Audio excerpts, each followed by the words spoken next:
రోపే అనే కార్యక్రమాన్ని రోపే మనకి హామీ ఇవ్వడానికి నారా చంద్రబాబు నాయుడు గారు మన మధ్యకి రావడం జరిగింది.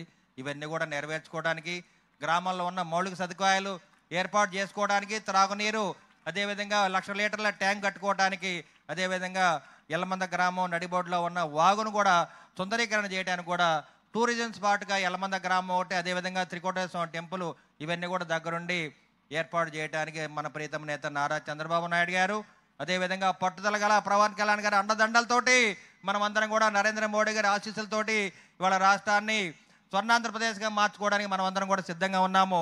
ముఖ్యంగా ఇవాళ మనమందరం కూడా ఈ విధంగా కూర్చోవడానికి కారణం మా అక్క చెల్లెళ్ళు మహిళలు. ఇవాళ విజయానికి కారణం ఎవరైనా ఉన్నారంటే ముందున్న మహిళలు మీరే. మీ అందరూ కూడా శిరస్సు వంచి నమస్సుమాలు తెలియజేస్తూ, ఆడబిడ్డల అక్క చెల్లెళ్ళ ఆశీస్సులతోటి మన ప్రభుత్వం ఏర్పడింది. అందుకని సదా మీ అందరు కూడా కృతజ్ఞత ఉంటామని చెప్పి తెలియజేస్తూ, ఇదంతా కూడా మా ప్రీతం నేత నారా చంద్రబాబు నాయుడు గారి మాటగా మీ అందరికి కూడా మన్నవ చేస్తూ, మరి కార్యక్రమానికి వచ్చేసిన మంత్రులు కానీ, ముఖ్యమంత్రులు, అదేవిధంగా మరి ఎలక్ట్రిసిటీ మినిస్టర్ గారు కానీ, చీఫ్ విప్ గారికి, ఎంపీ గారికి, అదేవిధంగా గ్రామ నాయకులందరూ కూడా మరొకసారి శిరస్సు నమస్సుమాలు తెలియజేస్తున్నాను.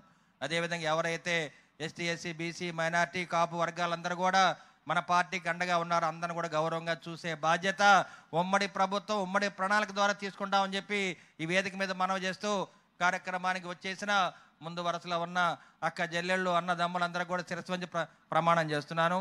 అదేవిధంగా మీ కష్టం, మీకు జరిగిన నష్టం ఇవాళ మన ప్రభుత్వం ఏర్పడటానికి కారణం కాబట్టి ఈ విజయం మొత్తం కూడా మా అక్క చెల్లెలది అని చెప్పి ఇవాళ ఈ మీడియా ముఖంగా తెలియజేస్తూ ఉన్నాను. జై తెలుగుదేశం, జై జనసేన, జై బీజేపీ. వర్ధిల్లాలి చంద్రబాబు నాయుడు గారి నాయకత్వం, వర్ధిల్లాలి పవన్ కళ్యాణ్ గారి నాయకత్వం. ధన్యవాదాలండి. తర్వాత పార్లమెంట్ సభ్యులు శ్రీ లావు శ్రీకృష్ణదేవరాయలు గారిని మాట్లాడవలసిందిగా కోరుతున్నాం.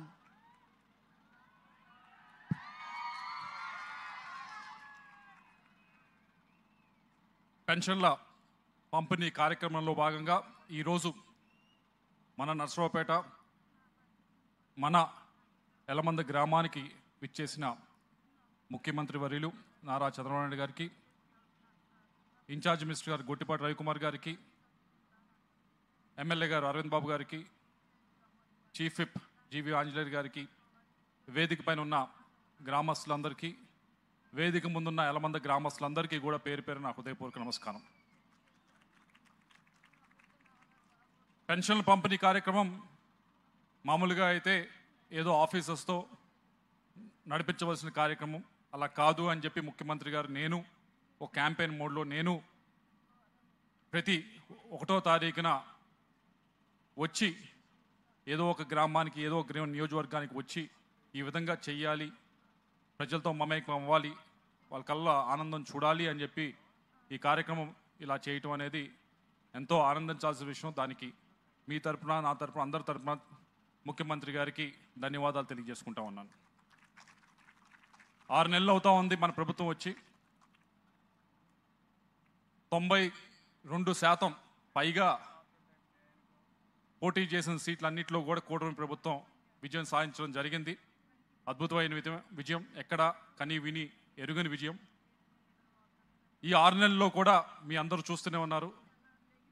సరే, అందరికీ కనిపించేది విజయం కనిపిస్తూ ఉంది, కానీ ఆ విజయంతో పాటు రాష్ట్రం ఆర్థిక పరిస్థితి కూడా మనందరం కూడా తెలుసుకోవాల్సిన అవసరం ఉంది. వచ్చిన 6 నెలల నుంచి కూడా రాష్ట్రం ఎదుర్కొంటున్న ఆర్థిక ఇబ్బందుల గురించి ముఖ్యమంత్రి గారు ఎలా పరిష్కరించాలి, వాటిని ఎలా ఎదుర్కొనాలి అని చెప్పి ప్రతి నిమిషం కూడా ఆలోచిస్తూనే ఉన్నారు. మాకు ఆయన అవకాశం కల్పించడం జరిగింది. ఢిల్లీ వచ్చినప్పుడు మంత్రుల దగ్గరికి ఆయనతో పాటు తీసుకెళ్లే అవకాశం వచ్చింది. వెళ్ళిన ప్రతి దగ్గర కూడా మేము చూస్తూ ఉన్నాం. మేము ముఖ్యమంత్రి గారు వచ్చి 2, 3 ఆ మంత్రిని అడగటం, అటువైపు నుంచి కేంద్ర మంత్రి వైపు నుంచి ఒక 5, 6 కంప్లైంట్లు వెనక్కి ఇవ్వటం, ఇదిగోండి మీ రాష్ట్రంలో ఇది సరిదిద్దండి, ఇది సరిదిద్దండి. మామూలుగా అయితే దాన్ని వేరేగా తీసుకోవచ్చు, కానీ ముఖ్యమంత్రి గారు చెప్పారు వీటన్నిటిని కూడా సరిదిద్దుదాం, వీటన్నిటిని కూడా మళ్ళీ ప్రారంభిద్దాం అని చెప్పి. కేంద్రం రాష్ట్ర ప్రభుత్వం కలిసి దాదాపుగా 93 స్కీమ్స్ నడుపుతూ ఉంటే అన్నీ నిర్వీర్యం అయిపోయినాయి 6 నెలల క్రితం. కానీ ఈ 6 నెలల్లో ముఖ్యమంత్రి గారు దాదాపుగా 72 కేంద్ర రాష్ట్ర ప్రభుత్వ సంయుక్త స్కీమ్స్ అన్నింటినీ కూడా మళ్ళీ పునఃప్రారంభించడం జరిగింది. మిగతావి కూడా వచ్చే కొన్ని నెలల్లో ప్రారంభించే దిశగా అడుగులు వేస్తూ ఉన్నారు. ఇవన్నీ ఎందుకు చెప్తా ఉన్నామంటే అందరికీ ఎంతో ఉత్సాహం ఉంది, రాష్ట్రం అభివృద్ధి చెందాలని, ప్రతి ఒక్క కుటుంబం బాగుండాలని. ముఖ్యమంత్రి గారు కూడా అటే పయనిస్తూ ఉన్నారు, కూటమి ప్రభుత్వం కూడా అటే పయనిస్తూ ఉంది. కానీ ఒకటే చెప్పేది, కొద్దిగా అందరం కూడా సమన్వయం పాటించి కొద్దిగా సమయం ఇద్దాం, తప్పకుండా మనం అనుకున్నదాన్ని కూడా సాధించే కార్యక్రమం చేస్తాం. అయితే ఈ వేదికపై నుంచి ముఖ్యంగా మొట్టమొదటిసారి పల్నాడు రావడం జరిగింది ముఖ్యమంత్రి గారు. పల్నాడుకి సంబంధించి మనకు ఉండే సమస్యలు, ఒకటి త్రాగునీరు సమస్య, ఒకటి సాగునీరు సమస్య, మీ అందరికీ తెలిసిందే. దాంట్లో భాగంగా ముఖ్యమంత్రి గారిని అడగడం జరిగింది ఇదివరకే. మళ్ళీ ఒకసారి ఈ సభాముఖంగా కూడా అడుగుతా ఉన్నాం మనం. ఏదైతే వరికిపుడిశాల ప్రాజెక్ట్ ఉందో మాచర్లకు సంబంధించి దాన్ని పూర్తి చేయాలి అని చెప్పి, మనకి జలాలు సాగుకి ఇస్తే కనుక మన ప్రాంతం కూడా అభివృద్ధి చెందుతుందని చెప్పి. అలాగే నిన్నే మీరు అందరూ చూశారు, ఏదైతే గోదావరి జలాలు తీసుకొచ్చి కృష్ణా నదిలో కృష్ణా పెన్నా కలయికని నిన్నే ఆయన ప్రారంభించడం కూడా జరిగింది ముఖ్యమంత్రి గారు. అది కూడా తొందరలోనే ముందుకు వెళ్తుందని చెప్పి గట్టిగా ఆశిద్దాం. వీటితో పాటుగా తాగుకి సంబంధించి వాటర్ గ్రిడ్ ఇప్పటికే దానికి సంబంధించిన టెండర్స్ అన్నీ కూడా రెడీ అవుతూ ఉన్నాయి. 50% కేంద్ర ప్రభుత్వం ఇస్తూ ఉంది, 50% రాష్ట్ర ప్రభుత్వం ఇస్తూ ఉంది. దాన్ని కూడా తొందరగా ముందుకు తీసుకువెళ్ళాలని చెప్పి మీ తరపు నుంచి ముఖ్యమంత్రి గారిని అర్థిస్తూ ఉన్నాను. వీటన్నిటితో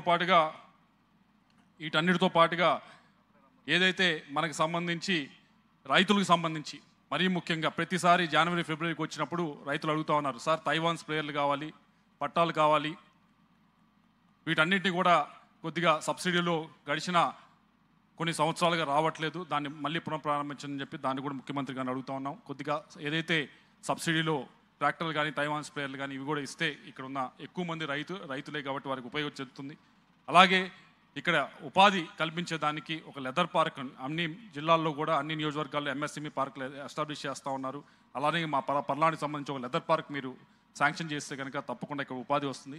చివరిగా మెడికల్ కాలేజ్ ఒకటి కేంద్ర ప్రభుత్వం ఇవ్వడం జరిగింది, చివరిలో ఉంది కొద్దిగా పల్నాడుకు సంబంధించి. దాన్ని కొద్దిగా 200 కోట్లు 250 కోట్లు ఇస్తే పూర్తవుతుంది, ఈ ప్రాంతానికి అభివృద్ధి చెందుతుంది. కాబట్టి అది కూడా చేయాలి అని ముఖ్యమంత్రి గారిని అడుగుతూ, నాకు తెలుసు ఎటువంటి ఆర్థిక పరిస్థితులు ఉన్నాయి రాష్ట్రంలోనే, అయినా కూడా పల్నాడుకి ప్రత్యేకంగా మీరు దృష్టి సారించి మీరు చేయాలని చెప్పి పల్నాడు ప్రజల తరఫున విజ్ఞప్తి చేస్తూ నాకు ఈ అవకాశం ప్రసాదించిన ప్రతి ఒక్కరికి కూడా ధన్యవాదాలు తెలియజేస్తూ సెలవు తీసుకుంటాము. ధన్యవాదాలండి. సమగ్ర పరిపాలనలో సరికొత్త మార్పులతో నెంబర్ 1 రాజధానిగా అమరావతిని నిర్మిస్తూ రైతుల సంక్షేమమే ప్రధానంగా, విద్య వైద్య రంగాల్లో అభివృద్ధి ప్రధాన లక్ష్యంగా సమగ్ర గ్రామీణాభివృద్ధిని సాధించాలనే దృక్పథంతో ప్రతిష్టాత్మక ప్రాజెక్టులు ఎన్నో చేపడుతూ దూరదృష్టి వ్యూహాత్మక నాయకత్వంతో ఉన్న ధీశాలి మన రాష్ట్ర ముఖ్యమంత్రి వర్యులు నారా చంద్రబాబు నాయుడు గారు. మరి ఇప్పుడే మనం చూసాం, అర్హులైనటువంటి పెన్షన్ లబ్ధిదారుల వారి ఇంటికి నేరుగా వెళ్ళి అందజేసి వారి యొక్క పిల్లల భవిష్యత్ కోసం మరి ఎలా పాటుపడతాను హామీ ఇచ్చారో మనమంతా చూసాం. ఇప్పుడు లబ్ధిదారులతో గౌరవ రాష్ట్ర ముఖ్యమంత్రి వర్యులు నారా చంద్రబాబు నాయుడు గారిని వారిని అడిగి తెలుసుకోవాల్సిందిగా కోరుతున్నాం.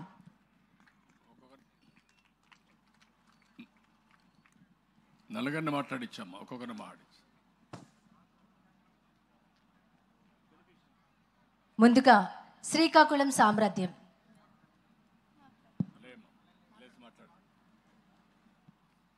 ముఖ్యమైన మంత్రి గారికి నా నమస్కారాలు. అందరికీ నమస్కారాలు. నాకు 33 సంవత్సరాలు నా భర్త గారు చనిపోయి 3 పిల్లలతోటి చాలా ఇబ్బంది పడి నా భర్త గారు చనిపోయాక